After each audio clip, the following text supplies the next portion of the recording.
Good evening. This is Safe Harbor Fellowship, a Baptist family, and we are doing Wednesday night. We're going to begin by sharing the prayer concerns and celebrations that we have and be remembering them in a time of prayer before we do our Bible study, which will be the 20th chapter of Genesis with some accompanying verses that some of my parishioners will be reading for us.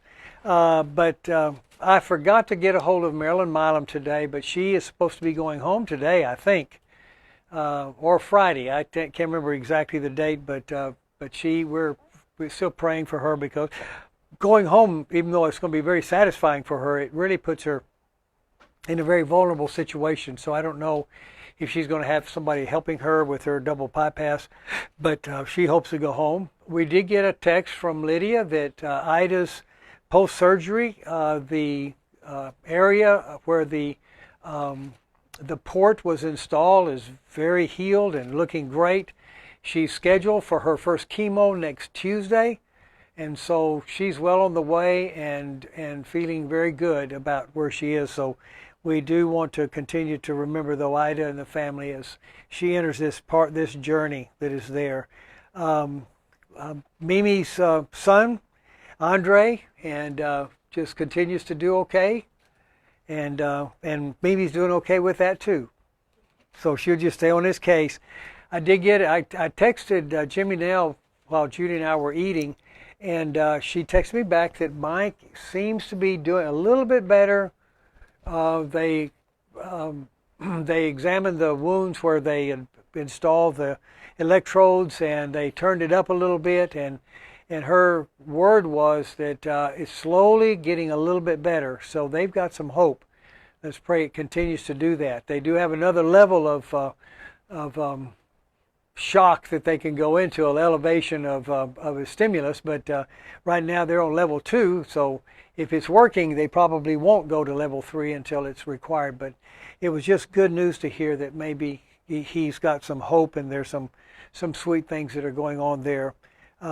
I did not hear from, and I forgot to text Patricia, but Sunday she was doing better, but I know that she was saying that Rosie was doing well, and but we just continue to pray for that family and for her healing from that knee replacement. It's really been very painful for her.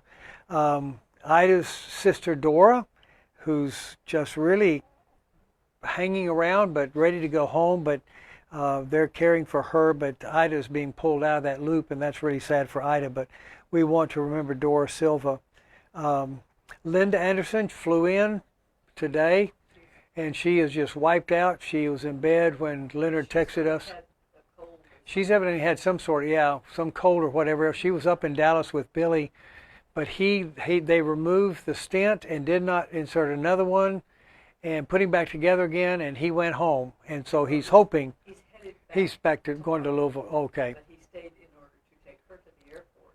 Okay. And she got home from flying home and went right to bed. So Linda's really having a difficult time. But Billy, hopefully this has worked. And so we give God thanks, but we also just remember where she is and what she texted Judy and said, "I'm so sick of being sick." And if you've ever been there, you just know that that's a genuine expression, a genuine feeling that she has. We want to remember our neighbor Harold and Sandra Pratt and Tony. They're our neighbors that I'm going to go see Harold maybe tonight after we're finished. He needs to talk, and can't wait to see him. Vicky's here and walking around and got a good breath going, feeling good with your lungs and everything. And so you got to go slow, but you can go some distance. You and able to do that, but just sit down as fast as you can so you don't tire out. Yeah, we got her cake. That was something else. So yeah, we're praying for Vicky and for her family, for Rick and her granddaughter and daughters-in-law and everybody else that just is, and your next door neighbor that was. Okay. Okay. Okay, but he's up and going. I know he was really questionable about that, huh? He always Oh my goodness. Okay, I used to also, but I can't anymore. I can't even walk on my hard floors barefooted. I've got to have on my slippers. Elizabeth Roman's doing well, and we thank God for that. Um, uh, Edna's funeral went well last Friday when Judy and I had to leave and couldn't be there for that, but I've heard some very sweet things about that. And Imogene's was just a real celebration. It was just so sweet, and Pat pulled it together and, oh my goodness, did yeoman's work and fixed everything under the sun, and they really just felt loved, and that was so important for us. And so the boys just really appreciated it, and was there at the end and got hugs from them, and so we're just so proud that she was part of our family. Mary Jo's taking her chemo treatment still, and we think she's doing okay.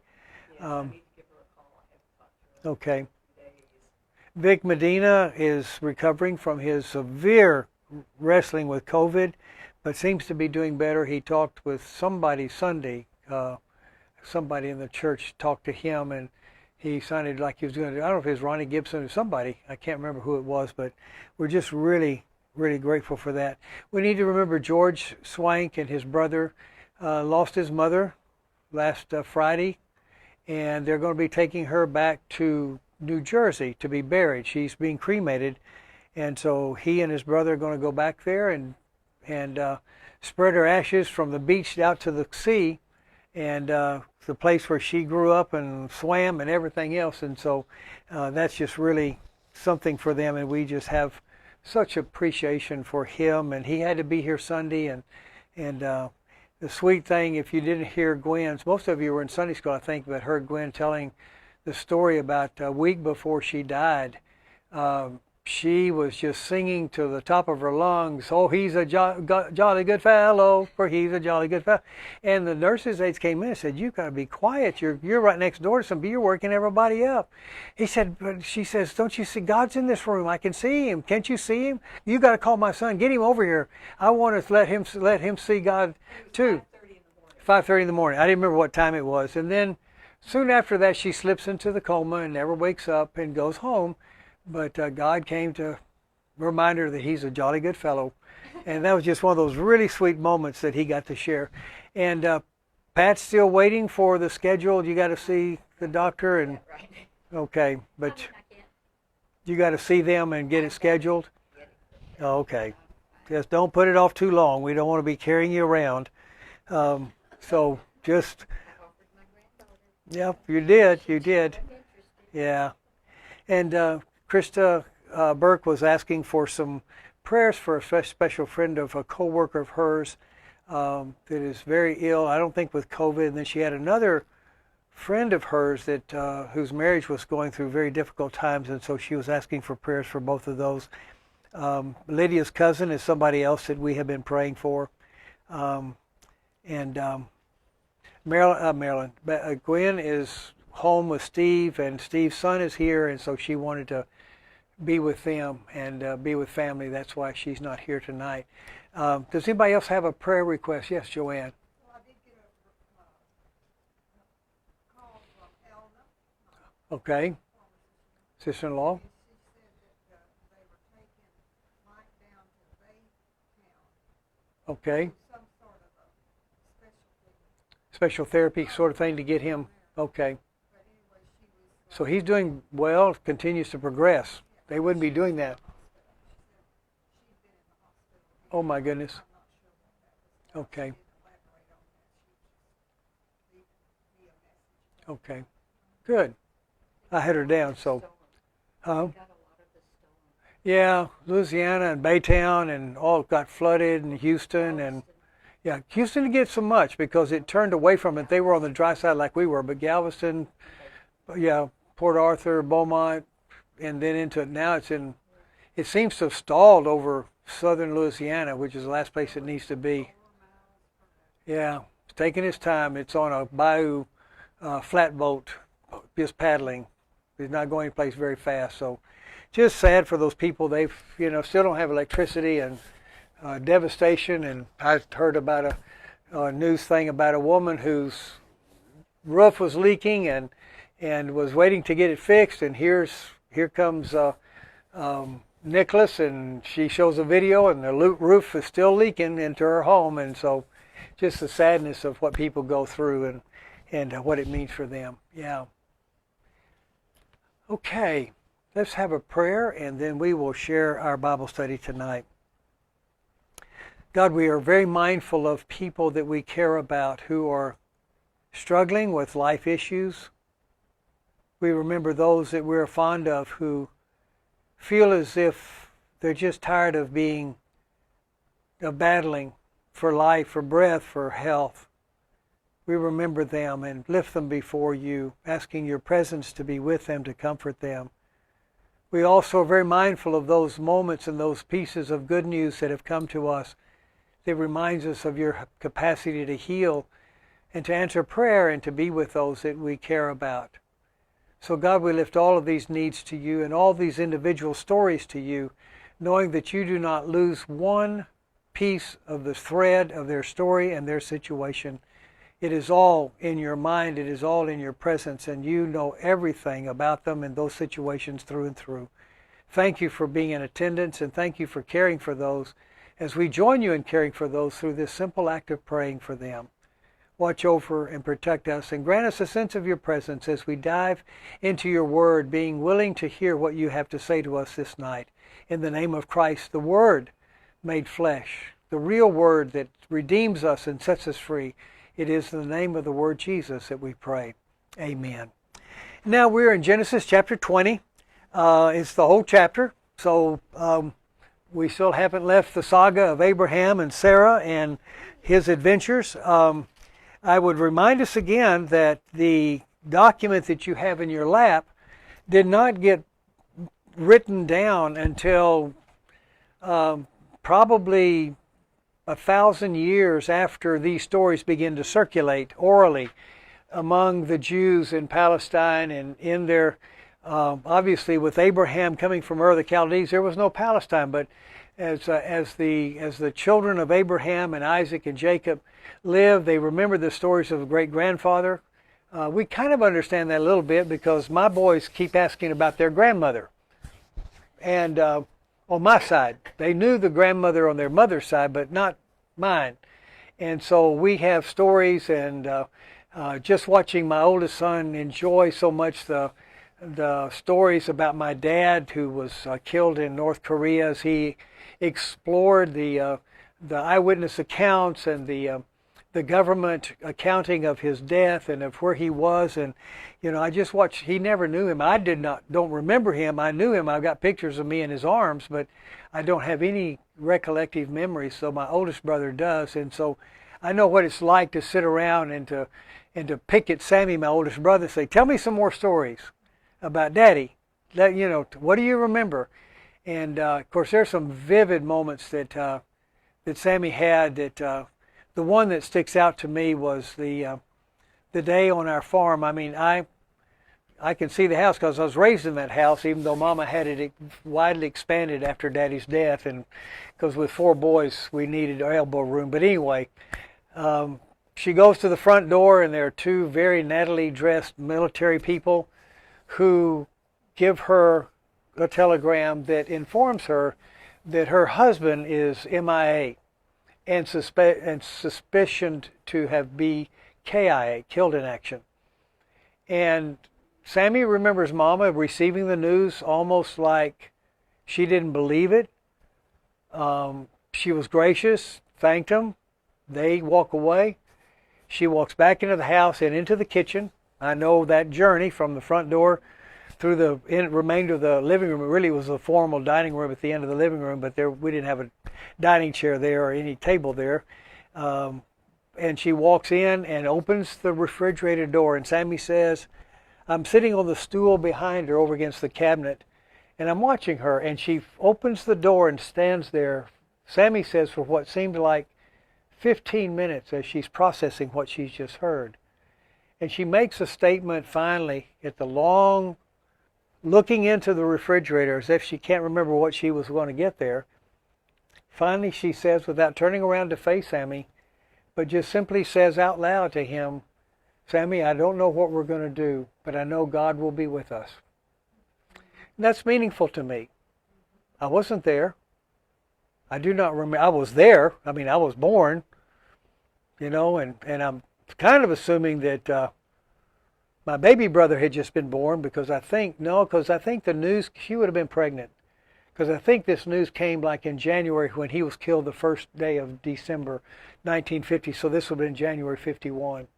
And Robert was born in February 51. So my baby brother. So Mama had been very, 8 months pregnant. And I mean, I was part of the household, but I didn't see that. But I hear the story and it means something to me and I recount it. And I tell the story. Was with Jeremy, my oldest, in Austin last Friday night and Saturday, and started talking about his granddaddy on his mother's side and the stories that I had and moments of encounter that I had with Dub, his grandfather, Granddubby, and just enjoyed telling those stories. Well, for epochs, for centuries, for millennia, the Jews told those stories over and over again until finally, probably in the best we can ascertain, it would have been when they were in Babylon under captivity, under enslavement, after 576, 582, when Jerusalem was destroyed and they were carried off into captivity. They learned how to write. They developed the means of writing and dealing with papyri or sheepskin. And they began to encode. They began to pull these stories together and edit them together. And as with any kind of story, depending on what family you come from, if you've got a common ancestor, sometimes the story gets repeated in a little bit different form. And so before we look at Genesis chapter 20, I want you to listen to a couple of other versions of this story that's a little bit different context, but very similar in what happens. And we're going to start with the earliest story, which is what we call the Judean account, the J account, which is in Genesis chapter 12. No, what is it? Don't do that. Yeah, Genesis 12, 10 through 20. That's yours? Yeah. Okay, if you read 10 through 20 of chapter 12. Now there was a famine in the land, and Abram went down to Egypt to live there for a while because the famine was severe. As he was about to enter Egypt, he said to his wife, Sarah, I know what a beautiful woman you are. When the Egyptians see you, they will say, this is his wife. Then they will kill me, but will let you live. Say you are my sister, so that I will be treated well for your sake, and my life will be spared because of you. When Abram came to Egypt, the Egyptians saw that she was a very beautiful woman. And when Pharaoh's officials saw her, they praised her to Pharaoh, and she was taken into his palace. He treated Abram well for her sake, and Abram acquired sheep and cattle, male and female donkeys, men servants and maidservants, and camels. But the Lord inflicted serious diseases on Pharaoh and his household because of Abram's wife Sarah. So Pharaoh summoned Abram. What have you done to me, he said. Why didn't you tell me she was your wife? Why did you say she is my sister, so that I took her to be my wife? Now then, here is your wife. Take her and go. Then Pharaoh gave orders about Abram to his men, and they sent him on his way with his wife and everything he had. Okay, that's verse 20? That's Okay. So it must be the next story that is a parallel to that, which is Genesis chapter 26, verses 6 through 11, Joanne? Okay, read that one for us.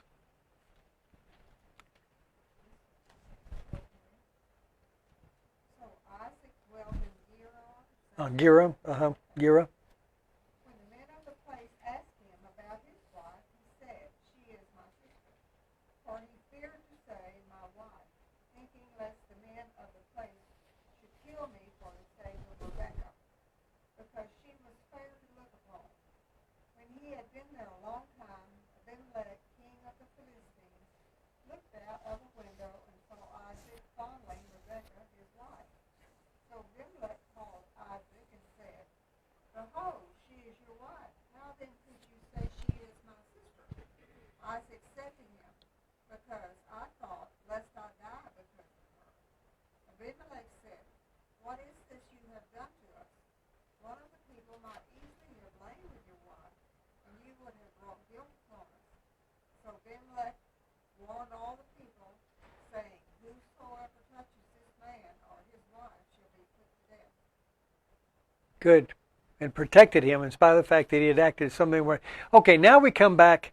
Before we do read chapter 20, which is our Bible story tonight, I want you to hear the law of God pertaining to what Abraham and Isaac, he's walking in his dad's footsteps, were allowed to do. And it's from the book of Leviticus, chapter 18, verses 9 and verse 11.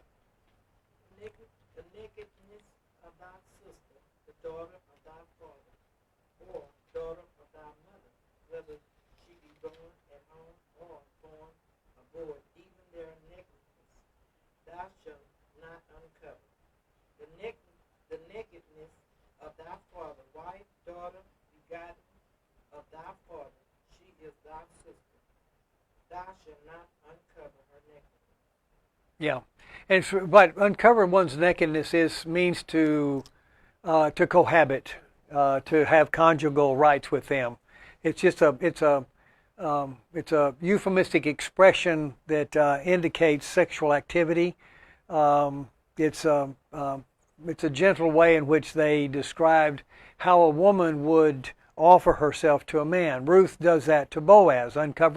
It's called uncovering his feet, but it really wasn't his feet. It just means uncovering his loins, his lower body, when she offers herself to him to be his wife. And Boaz goes to the city gate and bids for her, goes to the next of kin, who was his responsibility to marry Ruth and to cause her to have children in honor of his deceased brother, but he didn't want to claim her. He knew she was a high maintenance woman probably, and so just didn't want anything to do with it. And so he sent her. He denied his responsibility, and so Boaz said, "Okay, I will take her to be my wife." And out of that relationship came the parents of King David. So God used a Moabitess and a good Jew to create what never could have been found in any other way. Now we come back to Genesis chapter 20, a very similar story, particularly the one that Joanne read. It's a little bit different situation. It's still the same characters, except from the Pharaoh, it's Abimelech that was dealing with Isaac, and instead of Egypt, it's Gerar, which was a place that was that Abraham turned aside to, and maybe even found some encampment there for his sheep. He was somewhat of a nomad, and so Genesis chapter 20. From there, and we assume from there, maybe from Lot's cave or from his place up in the hills or wherever above the Dead Sea, he journeyed toward the territory of the Negev, which is the arid desert land between current-day Palestine and Egypt and the Red Sea. It's that Arabian Peninsula, and it's not very habitable, but it does have some pasture areas in there. And he dwelt between Kadesh and Shur. We kind of know where those are. And but he also, while he was there, he sojourned in Gerar, and that's not in that area of Kadesh and Shur, but it's close enough by that he kind of went wandering out of his way to go to Gerar for whatever reason that was attractive to him, maybe a trade route or something where Abraham could continue his business. And Abraham said to Sarah, his wife, "She is my sister." And so Abimelech, king of Gerar, sent and took Sarah. But God came to Abimelech in a dream by night. One of the interesting things about these parallel stories is that Pat read the story from what we call the J hand, the Judean hand. And in that story, it is Yahweh did this. And as she read it, it referred to the Lord, the capital L, capital O, capital R, capital D, which signifies the English translation of the name that cannot be uttered, or we don't know how to say it because the Jews stopped giving us the vowels. It went with those four consonants, so we don't know how to say it. Yahweh or Jehovah whatever it is, but that's the God, that's the name that's called in the 12th chapter of Genesis, as that Jay is talking about here. It is the what we call the E version, the Ephraimitic version, the Northern Kingdom version, where God is simply referred to as Elohim. Elohim is really plural, but it has singular verbs that go with that, and therefore you know that it's not the gods, it is God did this, because the verb that is associated with it is singular, so that the subject, the noun, would be translated as singular too. And so in this particular case, verse 3, God came to Abimelech. That's Elohim, not Yahweh. It's Elohim came to Abimelech. And one of the signals that you're dealing with the E tradition, the northern tradition, is that instead of God talking directly like he did to Abraham on top of the mountain and down with Lot, where he grabs him by the wrist and yanks him out of town when things are fixing to fall down around him, that's the J tradition. God becomes very present and communicates directly to his subjects, to his servants, to his people. In the E tradition, that's more sophisticated and well developed, God communicates, but he uses the dreams of his people to communicate his will.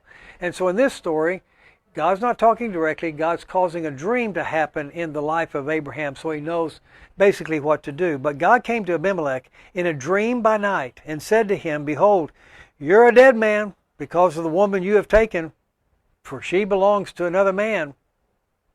Now Abimelech had not approached her. He had not touched her. He had not exercised his right as a king to make her his wife. Again, this is so much more than sexual perversion or sexual promiscuity, or all the kings of the Israelites had their concubines and their women, and basically you married a wife or a woman, a sister of somebody, as a means of guaranteeing peace between you and that family. It's kind of hard, in spite of Pat's graveyard story, it's kind of hard to be angry at or to go into battle against somebody that you're kin to now. And so they would oftentimes give their daughters or women from their clan to be married by a neighboring clan, so that it was no longer Hatfield McCoy stuff. You became somewhat related to each other, and it was a means of forming a peace bond, a guarantee that I didn't have to look over my shoulder worried about you were coming after me. And so Abimelech taking Sarah from Abraham, this sojourner, a man of some substantial means, is perfectly understandable. There's nothing seditious or craven going on here. This would have been a very natural sort of political, cultural kind of move to make things, to grease the slids, if you were, between the two clans. But in the dream, Abimelech knows that, wait a minute, this isn't sister, this is wife. Now Abimelech had not approached her, so he said to God, Lord, and if you'll read in your Bible, the Lord here is small letters. It's capital L, but it's small o, small r, small d, which lets us know that this is Adonai, or another word in the Hebrew that is not Yahweh. Okay? Lord, wilt thou slay an innocent people? Did he not himself say to me, she's my sister? And she herself said, he's my brother? In the honesty and integrity of my heart, the innocence of my hands, have I done this? Then God, Elohim, said to him in a dream, yes, I know that you've done this in the integrity of your heart, and it was I who kept you from sinning against me. Therefore, I did not let you touch her.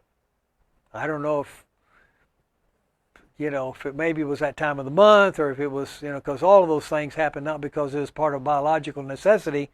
It was always because God was doing something in your life to make life happen. And so whatever reason was, God says, Maybe I made her look ugly to you, or she looked scary to you. You didn't like the way her teeth was set. I don't know what it was, but you didn't touch her. And it was that, then I take responsibility for that. Now then, give the man back his wife. For he happens to be a prophet. This is the first time in the Old Testament that we run across this particular nomenclature, the Nabi, prophet. And in this case, a prophet isn't somebody who preaches wild and excessive and great messages. A prophet is somebody who simply intercedes, who speaks in behalf of somebody else. We were being prophetic during our prayer time when we were speaking for people who are hurting, and we were calling their names, and we were talking to God about them. That's being prophetic. That's the role of an intercessor, a prophet, in its earliest primitive form. And you restore his life, for he's a prophet, and he will pray for you, and you shall live. But if you don't restore her, know that you're going to surely die, you and all that is yours. So Abimelech rose early in the morning, called all of his servants, and told them everything that he had dreamed. And the men were frightened. Then Abimelech called Abraham and said to him, "What in the world have you done to us? And how have I sinned and wronged you, that you would do this and brought on me and my kingdom a great failure, a great sin? You have done to me things that ought not to be done." Call old Abraham out on this. And Abimelech said to Abraham, "What were you thinking of that you did this thing?" Sounds like a parent to a child. What were you thinking? And most of the time, the response is, yeah, you really weren't thinking, were you? But in this case, Abraham said, "I did it because I thought, there is no fear of God, Elohim, at all in this place. And they will kill me because of my wife. Besides the fact, she really is my sister. She happens to be the daughter of my father, but not the daughter of my mother. We are children from two different mothers, from the same father," is what he is saying. "And when God calls me to wander from my father's house," and it really is God's fault that I'm here, "I was perfectly content to stay behind. But I had a nagging wife, and God forced me to leave my land of comfort and to wander here. And so I said to her, 'This is the kindness you must do to me. At every place to which we come, say of me, he is my brother.'" Because there was an element of truth to that. Then Abimelech took sheep and oxen and male and female slaves and gave them to Abraham. He restored Sarah his wife to him. Abimelech said, "Behold, my land is before you. Dwell where it pleases you. You got the run of the country. Make yourself at home." To Sarah he said, "Look, I have given your brother 1,000 pieces of silver," who happens to be also your husband, but "it is your vindication in the eyes of all who are with you." And the Hebrew word here is simply, the eyes are covered. In other words, this is a state secret. Nobody's going to know what you guys almost did to us. It's not going to get out that you played a game and you seduced, or you were playing the whore, you were playing, the adulterous wife. It's not going to be out. I want you to be protected. Nobody's going to think ill of you. And before everyone you are righted. Then Abraham prayed to God. God healed Abimelech. He healed his wife. He healed the female slave so that they bore children. And here is a very unusual moment when we talk about how an editor pulls together the stories and weaves them together. Now all of a sudden, here's the J hand sort of summarizing the story, because there is now the Lord in capital letters. "For the Lord has closed all the wombs of the house of Abimelech, because Sarah, Abraham's wife."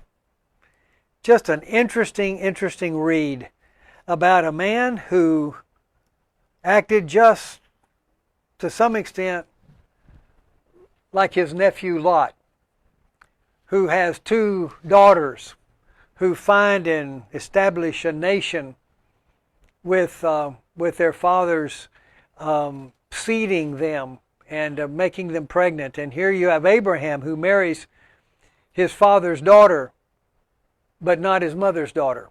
So there was a little bit of separation there, but you've got the repeat of what was going on with Lot in some sense.